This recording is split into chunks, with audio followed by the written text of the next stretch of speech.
G'day guys, Clarkey, welcome to the show, welcome to Stay Sharp.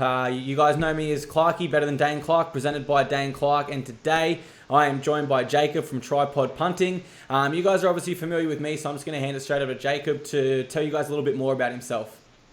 G'day guys, thanks for having me here, Clarkey. Clarkey's going to give you his tips for all 8 games in round 4, and I'm just going to share a little punting perspective, maybe an angle or a factor that not everyone's considering when they're looking at the odds. Yeah, definitely, and if you guys do find any bit of value from this video, or you find that some of the tips you really liked, or they came through successful, where can they further find you, Jacob? I just searched Tripod with a Y. We've got a free couple of podcasts a week breaking down every game from a punting perspective. So I'm not going to share my full breakdowns on the games. Going to leave that to you.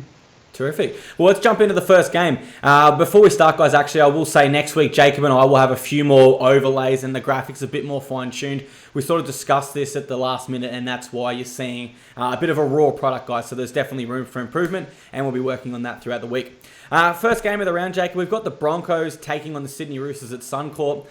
I'm going to go ahead and tip the Roosters. I think the Roosters will be a bit too strong here. I think, the Roosters really needed that break. That the break due to coronavirus really helped them sort of refresh from back-to-back, playing right up to the grand final, playing the World Club Challenge. A lot of their players played rep football. The break really helped them. Now they've had the break, they're back, they're refreshed. They looked refreshed mentally as well as physically, which is important. And I just think they'll be a bit too much, and they'll have a bit too much experience for this young Broncos side. Interesting fact, Darius Boyd is the only player out there over than 25 tonight. So I think experience weighs heavily towards the Roosters, and I think that's what's going to get them home in the end. So I'm going to tip the Roosters by 10 points.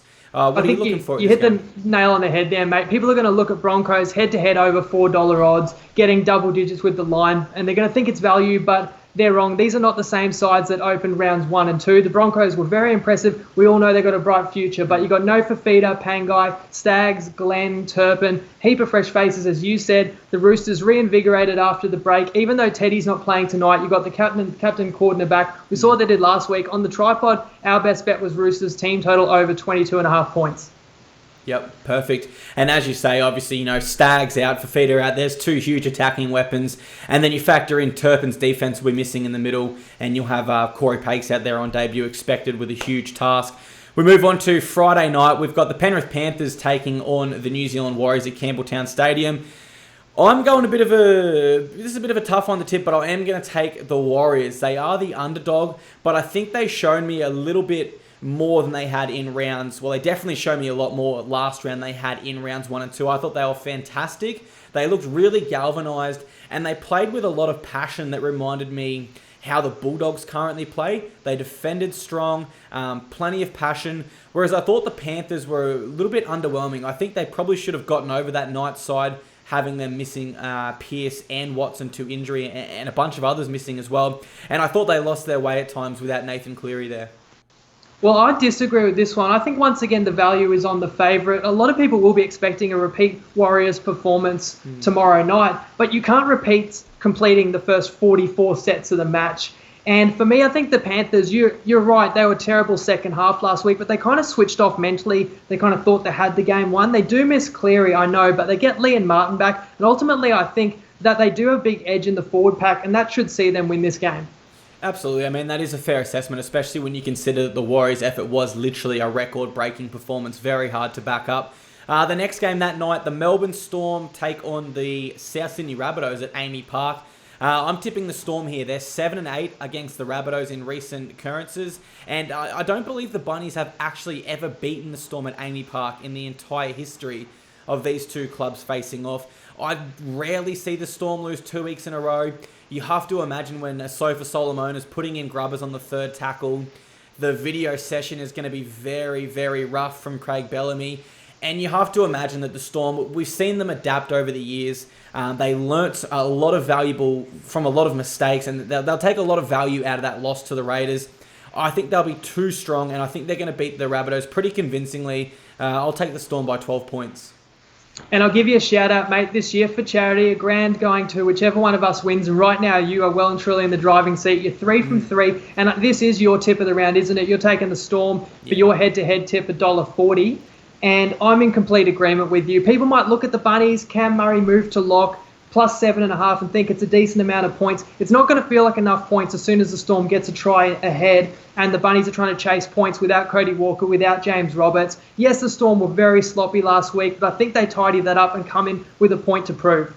As you say, once the Storm get in head, they're just so hard to run down. We move on to Saturday. We've got the Parramatta Eels taking on the Manly Sea Eagles at Bankwest Stadium. Now, this is probably game of the round for me. It's a real 50-50 in my opinion.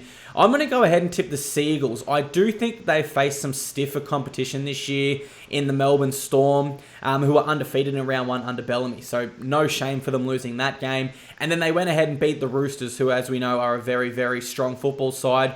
Whereas I think the Eels matchups have been a little bit more favourable towards them. They will be riding a wave of confidence, but I believe that could be their downfall. Manly do not care about results. They're going to play rough footy. They're going to play straight up the middle. I really think they're going to disrupt the Eels and give them a reality check, which in turn will be a positive for the Eels long term. But I think short term, Manly deliver them a reality check. And I'm going to get ahead and tip I think Manly by 4 points in this one. 100% I agree. It's the game of the round, and the punters are split because you can make a case for both teams. And you and I, we did a video before round one, and we both agreed the Eels are a red-hot chance to win the premiership in 2020, and they were $12 to win the premiership then. Their odds have halved now. But the thing is, Manly could win the premiership too this year, in my opinion, and I know they might not have the squad depth, but they're fully fit coming into this one. And ultimately, my advice as a punter, if you think a game's going to be dead close, you go with the underdog. You're getting higher head-to-head odds or take the points. In this case, I would take Manly plus 2.5. Good bet. We move on to the next game on Saturday night. We've got the North Queensland Cowboys taking on the Cronulla Sharks. This one here is also a really tough one to tip. But I could almost certainly tell you that if Jason Taumalolo wasn't ruled out, I'd be taking the Cowboys here. The Sharks are missing Fafita and Townsend, which are huge losses. Townsend, first game he's missed. He played over 100 consecutive, and this is the first one he's missed. But I do think Matt Moylan is a handy addition in the halves. And Sean Johnson, we've obviously seen him play in the 7 a number of times internationally and for the Warriors. So I don't think they lose too much with Townsend gone.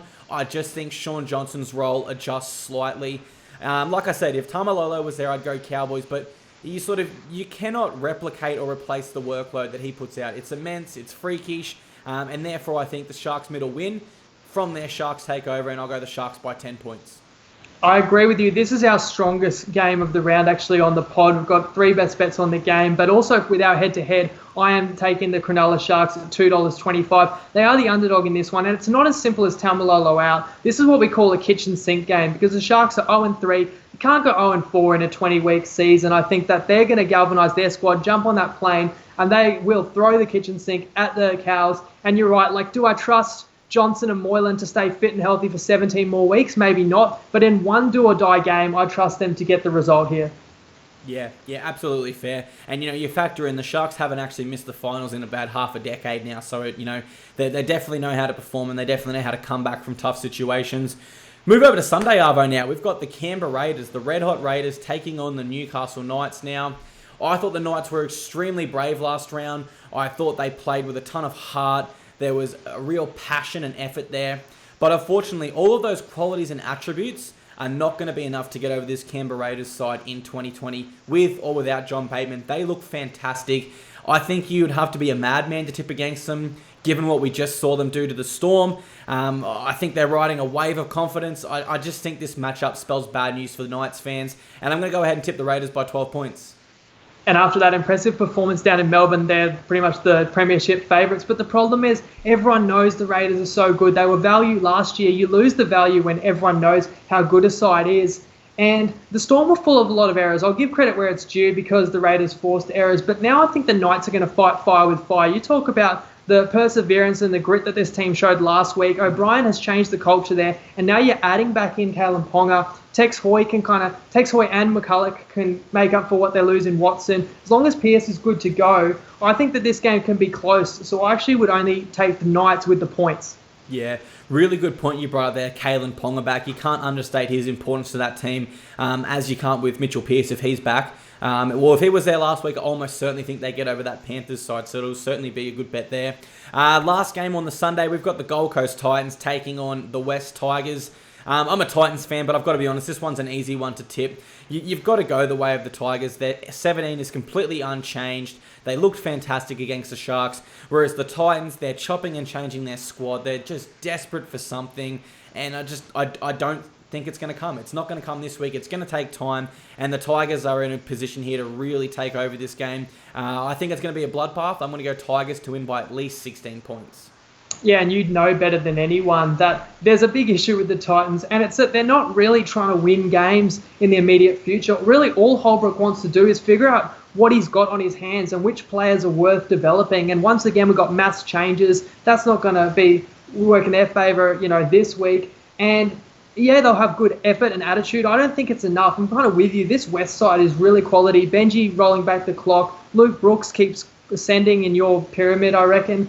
And Harry Grant, what a super addition he is. So this Tiger squad should be way too good, and I think they will win by more than the 6.5 line. Definitely, like you say, Harry Grant, absolute star, straight into my Supercoach team personally.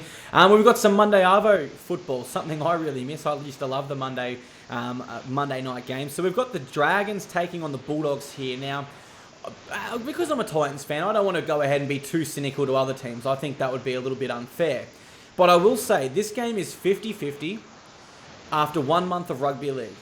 But it is 50-50 for all the wrong reasons. No one's saying these two teams are red hot. Who do I tip? They're saying these two teams really suck at the moment, and I don't know who I should tip. It's a really tough one for me. I've gone the Bulldogs, I've gone the Dragons, I've gone back and forth. Ultimately, I'm going to go the Dragons.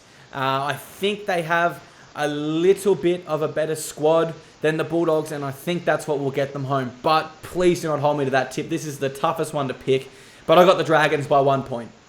And the stat going around is the Dragons have only won 2 of their last 15 games. Do you know who those 2 wins were against? Yeah, unfortunately I do. Yeah, the pair of them against your Titans. So it's tough sledding. And this is, I think, losing coach gets dropped off at Centrelink for this one. And our only tip on the game is under 39.5 because neither of these teams are very impressive in attack and they should be desperate. That's assuming they are trying to play for their coach's job. I actually will lean to the Bulldogs because at least they've stuck with the same team pretty much that's played the first 3 rounds. And you add Kieran Four and you can argue that they've strengthened their team getting him in with his leadership. Whereas the Dragons have overhauled their team, 3rd fullback in 4 games. It reeks of desperation and maybe their veteran players step up, but they won't have my money on them. Yeah, I know I'm not much of the punting guru, or that's not why I came on here, but one bet I did see that I liked was, and I'll get your advice on it while we're here, under 39.5 total match points. Bulldogs, not the best attacking team. Dragons failed to score a single point against the Warriors, and you could argue the Bulldogs are better defensively. Do you see this match having more than 40 points between it? Mate, you're getting great advice there. That is one of the pod best bets for the week. So I'm with you. And I should add to that as well, there's a chance of rain for the game. And if that happens, the total won't be 39.5 on Monday. So I'd get the under on that now. There you go, guys. So there's my tips for the round. There is Jacob's advice from a punting perspective, guys. If you saw something you like here or you want to get some more punting advice for the round, head over to the Tripod Facebook group or Facebook page. That's where you'll get all the information, guys. Until then, I'm Clarky, and we'll see you guys next week for another round of tipping and advice, guys. Thanks for tuning in. Thanks, guys. Stay sharp.